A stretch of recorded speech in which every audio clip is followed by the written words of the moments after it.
जय हिंद दोस्तों। आज मैं बात करने वाला हूं एक ऐसे टॉपिक के बारे में जिसके बारे में लोग जानते तो हैं, लेकिन अनजाने में उसका नाम वो गलत ले लेते हैं, उसके लिए रॉन्ग वर्ड यूज कर लेते हैं। मैं आज बात करने वाला हूं इंजंक्शन के बारे में, जिसको लोग कभी कभी गलती से स्टे ऑर्डर कह देते हैं या समझ लेते हैं, जबकि स्टे ऑर्डर और इंजंक्शन दोनों अलग अलग है। Injunction is granted to forbid the wrongful act or to restrain the continuation of the wrong act which is already begun, whereas the stay order is granted to postpone or to halt the judicial proceedings. सीधे सीधे कहें तो injunction आपके जब भी कोई property का या फिर आपका राइट कोई भी इन्वेड करता है या फिर आपको थ्रेटन होता है कि आपकी प्रॉपर्टी या फिर आपके राइट्स इन्वेड होने वाले हैं, तो इंजंक्शन ग्रांट किया जाता है। और कोई भी जुडिशियल प्रोसीडिंग चल रही हो उसे रोकने के लिए स्टे ऑर्डर का इस्तेमाल किया जाता है। इसे एक हम एग्जाम्पल की मदद से समझते हैं।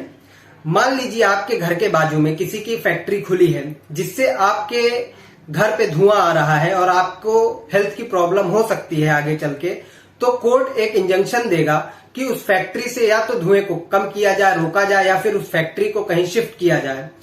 जबकि अगर कोई भी जुडिशियल प्रोसीडिंग चल रही है, मान लीजिए किसी को फांसी की सजा हुई है, तो और उस समय कोई भी एक नया फैक्ट आता है केस में जो उस आदमी को फांसी से बचा सकता है, तो उस समय स्टे ऑर्डर दिया जाएगा कि तुरंत के तुरंत उसकी फांसी को रोक दिया जाए, उस प्रोसीडिंग को रोक दिया जाए। तो चलिए अब डिटेल में पढ़ते हैं इंजंक्शन के बारे में। इंजंक्शन 3 टाइप का होता है।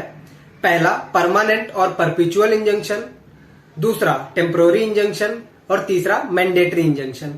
तो चलिए अब इन तीनों इंजंक्शन के बारे में हम और डिटेल में जानते हैं कि इनका बेसिस क्या है, ये किस सेक्शन में दिए हुए हैं और इन तीनों इंजंक्शन को ग्रांट करने के लिए क्या क्या ग्राउंड्स हैं और इसका पर्पस क्या क्या है। तो चलिए अब डिटेल में पढ़ते हैं। परमानेंट इंजंक्शन, जिसे हम परपेचुअल इंजंक्शन भी कहते हैं, स्पेसिफिक रिलीफ एक्ट के सेक्शन 36, 37 और 38 में परमानेंट इंजंक्शन के बारे में बताया गया है। परमानेंट इंजंक्शन तब ग्रांट किया जाता है जब भी आपको लगे कि आपकी प्रॉपर्टी को, आपके राइट्स को कोई इन्वेड कर सकता है या फिर आपको थ्रेटन हो ऐसी किसी बात का जिससे आपकी प्रॉपर्टी, आपकी राइट्स इन्वेड हो सकती है। तो आप कोर्ट में सूट फाइल कर सकते हैं। कोर्ट उस बात को सुनेगा। अगर प्लेंटिफ की तरफ से रीजनेबल डाउट्स हैं, जो कि सच मालूम पड़ता है, प्राइमा फेसी का केस है, तो कोर्ट प्लेंटिफ के फेवर में परमानेंट इंजंक्शन ग्रांट कर सकती है। डिफेंडेंट आगे चल के रिव्यू, रिवीजन या रेफरेंस के लिए अप्लाई कर सकता है, लेकिन कोर्ट की तरफ से ये इंजंक्शन डिग्री के फॉर्म में परमानेंटली दिया जाता है। टेम्पोररी इंजंक्शन सेक्शन 36 और section 37 of specific relief act में इसके बारे में बताया गया है। जब भी आपकी प्रॉपर्टी को कोई इलीगली सेल कर रहा हो, वेस्ट कर रहा हो, डिस्पोज कर रहा हो या फिर आपकी प्रॉपर्टी को कोई एलिनेट कर रहा हो, आप कोर्ट में सूट फाइल कर सकते हैं और कोर्ट एक टेम्पोररी इंजंक्शन ग्रांट कर देगी, जो कि स्पेसिफिक टाइम के लिए होता है, इंटरिम होता है, और नेक्स्ट ऑर्डर या जजमेंट आने तक उस इंजंक्शन को कंटिन्यू रखा जाता है, बरकरार रखा जाता है। Mandatory injunction section 39 of specific relief act में इसके बारे में बताया गया है। मैंडेटरी इंजंक्शन स्टेटस को मेंटेन रखने के लिए और साथ ही साथ इर्रिपेरेबल इंजरी को रिस्टोर करने के लिए या फिर होने वाली इंजरी को प्रिजर्व करने के लिए ग्रांट किया जाता है। मैंडेटरी इंजंक्शन ऑब्लिगेशन होता है जो कि डिफेंडेंट को मानना ही पड़ता है। चलिए अब तीनों इंजंक्शन को हम एग्जाम्पल की मदद से अच्छी तरह से समझते हैं। सबसे पहले देखते हैं एग्जाम्पल परमानेंट इंजंक्शन का। मान लीजिए ए ने अपनी जमीन बी को रेंट पे दी और कॉन्ट्रैक्ट किया कि इस जमीन पे आप सिर्फ खेती करेंगे और इस पे कोई कंस्ट्रक्शन का काम नहीं करेंगे। लेकिन बी ने उस खेत में कंस्ट्रक्शन का काम शुरू कर दिया, उस जमीन पे कोई कंस्ट्रक्शन शुरू कर दी, तो एक कोर्ट में जाएगा और सूट फाइल करेगा।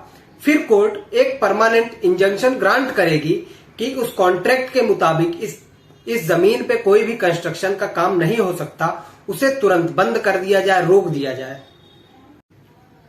अब हम टेम्पोररी इंजंक्शन का एग्जाम्पल देखते हैं। मान लीजिए ए की जमीन पे बी फेंसिंग कर रहा है और उसने कहा कि ये जमीन मेरी है। ए पहुंच गया कोर्ट में और सूट फाइल कर दिया बी के खिलाफ और बी ने भी दावा किया है कि ये जमीन बी की है। फिर कोर्ट एक टेम्पोररी इंजंक्शन ग्रांट करेगा और जब तक अगली जजमेंट ना आ जाए कि क्या ये साबित ना हो जाए कि ये जमीन ए की है या बी की है, कोर्ट स्टेटस को मेंटेन करने के लिए टेम्पोररी इंजंक्शन ग्रांट करेगा और बी को भी फेंसिंग करने से रोक देगा। अब हम एग्जाम्पल देखते हैं मैंडेटरी इंजंक्शन का। जैसा कि मैंने बताया था, मैंडेटरी इंजंक्शन टेम्पोररी या फिर परमानेंट हो सकती है। तो चलिए अब एग्जाम्पल की मदद से समझते हैं। मान लीजिए किसी सोसाइटी के पास कोई फैक्ट्री खुल गई और वो फैक्ट्री काफी पोल्यूशन क्रिएट कर रही है। सोसाइटी वालों ने उस फैक्ट्री पर सूट फाइल कर दिया। अब कोर्ट मैंडेटरी इंजंक्शन ग्रांट करेगी जो कि टेम्पोररी या परमानेंट हो सकती है। अब टेम्पोररी कैसे होगी? मान लीजिए अगर कोर्ट ने इंजंक्शन ग्रांट किया कि इस फैक्ट्री को 2 महीने के लिए बंद कर दिया जाए और फिर इसमें अच्छे से कोई सुधार करके इसे पोल्यूशन कम हो, जिससे पोल्यूशन ना हो, तब इसको शुरू की जाए, तो वो हो गया टेम्पोररी टाइप का मैंडेटरी इंजंक्शन। अगर वहीं कोर्ट ने इंजंक्शन ग्रांट किया कि इस फैक्ट्री को हमेशा के लिए बंद कर दिया जाए और या फिर यहां से शिफ्ट कर दिया जाए, कहीं और शिफ्ट कर दिया जाए, तो फिर वो हो गया टेम्पोररी टाइप का मैंडेटरी इंजंक्शन। आज हमने 3 टाइप के इंजंक्शंस के बारे में जाना, जिसमें से परमानेंट इंजंक्शन रिमेडी प्रोवाइड करती है permanently. Temporary injunction temporary time के लिए स्टेटस को मेंटेन रखती है और अगले जजमेंट आने तक के लिए उस इंजंक्शन को बरकरार रखती है। मैंडेटरी इंजंक्शन किसी भी इररिपेयरेबल इंजुरी को रिपेयर करने के लिए, रिस्टोर करने के लिए या फिर प्रिजर्व करने के लिए ग्रांट किया जाता है। मैं उम्मीद करता हूं कि आप सबको ये वीडियो पसंद आई होगी और ऐसे लॉ से रिलेटेड और टॉपिक्स के बारे में जानने के लिए सब्सक्राइब करें मेरे चैनल को और अभी लाइक के बटन दबा दें।